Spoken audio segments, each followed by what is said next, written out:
அனைவருக்கும் வணக்கம். நான் உங்கள் தம்புரான் ரிஷபானந்த. நண்பர்களே, 3/9/2025 ஆவணி மாதம் 18ஆம் நாள் அருமையான புதன்கிழமை பெருமாளுக்கு ரொம்ப ரொம்ப உகந்த நாள், கல்விக்கு உகந்த நாள். மகாலட்சுமி தாயாருக்கு வெண்தாமரை மாலை போடுறது புதன்கிழமை அன்னைக்கு, பெருமாளுக்கு துளசி மாலை போடுறதெல்லாம் கல்விக்கு நல்ல உதவும். நிறைய பேர் டிஎன்பிசி படிச்சுக்கிட்டு இருக்கீங்க, குரூப் எக்ஸாம் படிக்கிறீங்க, நிறைய படிச்சுக்கிட்டு இருக்கிறீங்க. பட் அதெல்லாம் சரிவர உங்களுக்கு ஒரு சிலர் கை கொடுக்க மாட்டேங்குது அப்படிங்கிறவங்க இந்த நாட்களை பயன்படுத்துங்க. வாழ்க்கை ரொம்ப ரொம்ப சிறப்பாகவும் மகிழ்ச்சியாகவும் போகும்.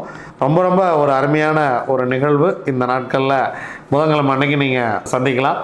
ரங்கநாதர் வழிபாடு மிக மிக சிறப்பாக இருக்கும். ஏன்னா ஏகாதசியுடன் கூடிய புதன்கிழமை அது ரொம்ப ரொம்ப முக்கியம். ஏன்னா ஆவணி மாதம் வரக்கூடிய ஏகாதசியில் வரக்கூடிய புதன்கிழமை, ஏகாதசியும் புதன்கிழமையும் ஒன்றாக இருக்கிறது. ரொம்ப நாள் இப்படிலாம் சேர்ந்து வராது.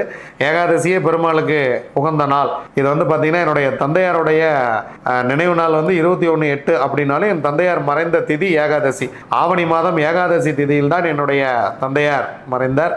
ஸோ இந்த திதி 3ஆம் தேதி அவருடைய திதி வருகிறது. அந்த திதி நாளில் தந்தையாரையும் வணங்கிக் கொள்கிறேன். பெருமாள் உடைய உகந்த நாள் ஏகாதசி புதன்கிழமை.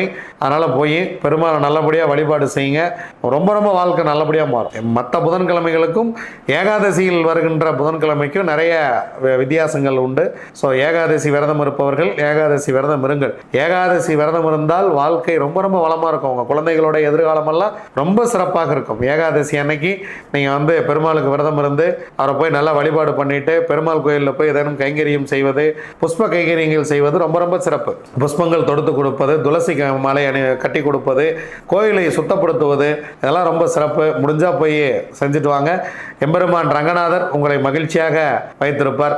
எம்பெருமான் ரங்கநாதருக்கு இந்த ஏகாதசியில் பல்லாண்டு பாடுவதில் நான் ரொம்ப பெருமை அடைகிறேன். பல்லாண்டு பல்லாண்டு பல்லாண்டு பல்லாண்டு பல்லாயிரத்தாண்டு பல கோடி நூறாயிரம் மல்லாண்ட நின் தோல் மணிவண்ணா உன் செவ்வடி செப்பிட்டிருக்காப்பு அடியோமோடும் நின்னோடும் பிரிவின்னி 1000 பல்லாண்டு வடிவாய் நின் வள மார்பினில் வாழ்கின்ற மங்கையும் பல்லாண்டு வடிவார் சோதி வளத்துறையும் சுடராளியும் பல்லாண்டு படைபோர் பொக்கு முழங்கும் அப்பாஞ்ச சன்னியமும் பல்லாண்டு பல்லாண்டு பல்லாண்டு பல்லாண்டு பல்லாண்டு பல்லாயிரத்தாண்டு பல கோடி நூறாயிரம் மல்லாண்ட நின் தோல் மணிவண்ணா உன் சேவடி செப்பித்திருக்காப்பு.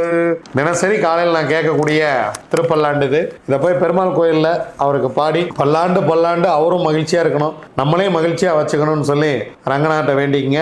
வாங்க, திதியோகம் கரணம் நாள் நட்சத்திரம் என்ன சொல்கிறது பஞ்சாங்கம் பார்ப்போம். அதிகாலை 2:08 வரைக்கும் தசமி, அதன் பின்பு ஏகாதசி, இரவு 10:28 வரைக்கும் பூராடம் நிறைவு பெறுகிறது. அதன் பின்பு உத்திராடம் மாலை 3:43 வரைக்கும் ஆயுஷ்மான் நாமயோகம் இருக்கிறது. ஆயுஷ்மான் நாமயோகத்துக்கு யோகாதிபதி நட்சத்திரம் மகம், யோகி கேது, அவயோக நட்சத்திரம் சதயம், அவயோகி ராகு. அதன் பிறகு சௌபாக்கியம் நாமயோகம் இருக்கிறது. யோகாதிபதி நட்சத்திரம் பூரம், யோகி சுக்கிரன், அவயோக நட்சத்திரம் பூரட்டாதி, அவயோகி குரு. அதிகாலை 2:08 வரைக்கும் கரசை கரணம் சந்திரன். அதன் பின்பு பிற்பகல் 2:59 வரைக்கும் வனிசை கரணம் சூரியன். அதன் பின்பு பத்திரை கரணம் கேது. வாங்க கிரக சூழ்நிலையில பார்க்கலாம். குரு வழக்கம் போல மிதுனத்திலே இருக்காரு, சுக்கிரன் கடகத்தில் இருக்கிறாரு, சூரியன் புதன் கேது 3 பேருமே சிம்மத்தில் இருக்காங்க, செவ்வாய் கன்னியில் இருக்கிறது, சந்திரன் பயிற்சியாகி அப்படியே உள்ள வந்துட்டார் தனுசு ராசி மண்டலத்துக்குள்ள, ராகு கும்பத்தில், சனி பகவான் மீனத்தில், உத்திரட்டாதியில். 27 நட்சத்திரங்களுக்கு உண்டான பஞ்சபட்சி ராசி பலன்களை பார்க்கலாம்.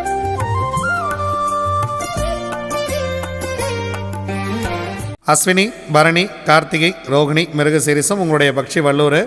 முதல் ஜாமம் உங்களுக்கு சிறப்பாக இல்லை, அதனால் முக்கியமான வேலை இருந்தால் அடுத்த ஜாமத்தில் பார்த்து கொள்ளலாம். 2ஆம் ஜாமம் ஊன் 75% வெற்றி, 3ஆம் ஜாமம் நடை 50% வெற்றி, 4ஆம் ஜாமம் பொன்னான மதிய வேலை சிறப்பாக இருக்கிறது. முக்கியமான வேலை தான் செஞ்சுங்க. அடுத்து ஒரு சிறப்பான ஒரு நேரமே கொஞ்சம் கம்மியாக தான் இருக்குது. 100% காரிய வெற்றி.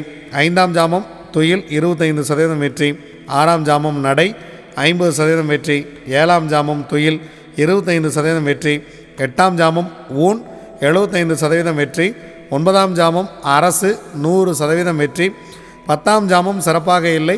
பிரம்ம முகூர்த்தத்தில் ஏதேனும் செய்ய வேண்டியது இருந்தாலோ அல்லது அதிகாலையில் ஏதேனும் நீங்கள் செய்ய வேண்டிய வேலை இருந்தாலோ இந்த அரசு வேலையிலேயே துவங்கி விடுங்கள். 9ஆம் ஜாமத்திலேயே துவங்கி விடுங்கள். 10ஆம் ஜாமத்தில் உங்களுக்கு பறவை சிறப்பாக இல்லை. திருவாதிரை, புனர்பூசம், பூசம், ஆயில்யம், மகம், பூரம் உங்களுடைய பக்ஷி ஆந்தை. முதல் ஜாமம் ஊன் 75% வெற்றி, 2ஆம் ஜாமம் நடை 50% வெற்றி, 3ஆம் ஜாமம் மதிய வேலை மிக சிறப்பாக இருக்கிறது. அதன் பின்பு உங்களுக்கு 3 ஜாமங்கள் அடுத்து சிறப்பாக இல்லை. அதனால் முக்கியமான வேலை இருந்தால் பிளான் பண்ணி இந்த ஜாமத்தில் செய்து கொள்ளுங்கள். 100% காரிய வெற்றி. 4ஆம் ஜாமம், 5ஆம் ஜாமம், 6ஆம் ஜாமம் இந்த 3 நேரமே உங்களுக்கு சிறப்பாக இல்லை. மாலை வரைக்கும் உங்களுக்கு நேரம் மதியத்திலிருந்து இரவு வரைக்கும் உங்களுக்கு கொஞ்சம் நேரம் சிறப்பாக இல்லை. அடுத்த ஜாமத்தில் பார்த்து கொள்ளலாம். 7ஆம் ஜாமம் நடை 50% வெற்றி. 8ஆம் ஜாமம் துயில் 25% வெற்றி. 9ஆம் ஜாமம் ஊன் 75% வெற்றி. 10ஆம் ஜாமம் அரசு பிரம்மமுகூர்த்தம் 100% சிறப்பான வெற்றியை கொடுத்துவிடும். உத்திரம், அஸ்தம், சித்திரை, சுவாதி, விசாகம் உங்களுடைய பக்ஷி காகம். முதல் ஜாமம் நடை 50% காரிய வெற்றி. 2ஆம் ஜாமம் அரசு 100% காரிய வெற்றி. முக்கியமான வேலை இருந்தால் இந்த நேரத்தில் பிளான் பண்ணிக்கங்க. ஏன்னா 3ஆம் ஜாமம் 4ஆம் ஜாமம் உங்களுக்கு சிறப்பாக இல்லை. 5ஆம் ஜாமம் ஊன் 75% வெற்றி. 6ஆம் ஜாமம் அரசு 100% வெற்றி. 7ஆம் ஜாமம் உங்கள் பறவை சிறப்பாக இல்லை. 8ஆம் ஜாமம் நடை உங்களுடைய பறவை 50% வெற்றி. 9ஆம் ஜாமம் துயில் 25% வெற்றி. 10ஆம் ஜாமம் ஊன் 75% காரிய வெற்றி. அனுஷம், கேட்டை, மூலம், பூராடம், உத்திராடம் உங்களுடைய பக்ஷி கோழி காலையில் முதல் ஜாமமே பொன்னான வேலையாக துவங்குகிறது. அடுத்த 2 ஜாமம் உங்களுக்கு சிறப்பாக இல்லை. முதல் ஜாமம் அரசு 100% வெற்றி. 2ஆம் ஜாமம் 3ஆம் ஜாமம் சிறப்பாக இல்லை. 4ஆம் ஜாமம் ஊன் 75% வெற்றி. 5ஆம் ஜாமம் நடை 50% வெற்றி. 6ஆம் ஜாமம் ஊன் 75% வெற்றி. 7ஆம் ஜாமம் அரசு 100% வெற்றி. 8ஆம் ஜாமம் உங்கள் பறவை சிறப்பாக இல்லை. 9ஆம் ஜாமம் நடை 50% வெற்றி. 10ஆம் ஜாமம் துயில் பிரம்மமுகூர்த்தம் உங்கள் பறவை துயிலில் இருக்கிறது. அதனால் அதிகாலை நீங்கள் வாகனத்தை இயக்குவது அந்த மாதிரி முக்கியமான வேலைகள் ஏதேனும் இருந்தால் தவிர்த்து விடுங்கள். துயில் நேரத்தில் செய்யக்கூடிய காரியம் அவ்வளவாக வெற்றியை கொடுப்பது இல்லை. திருவோணம், அவிட்டம், சதயம், பூரட்டாதி, உத்திரட்டாதி, ரேவதி உங்களுடைய பக்ஷி மயில். மயில் படுபக்ஷி. முக்கியமான வேலை இருந்தால் அடுத்த நாள் பார்த்து கொள்ளலாம்.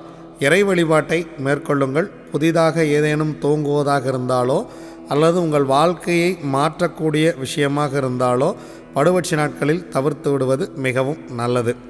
இதுவரைக்கும் 27 நட்சத்திரங்களுக்கு உண்டான பஞ்சவட்சி ராசி பலன்களை பார்த்தோம். வாங்க நாம் தொடர்ந்து பயணிப்போம். நன்றி, வணக்கம். நான் உங்கள் தம்புரான் ரிஷபானந்தர்.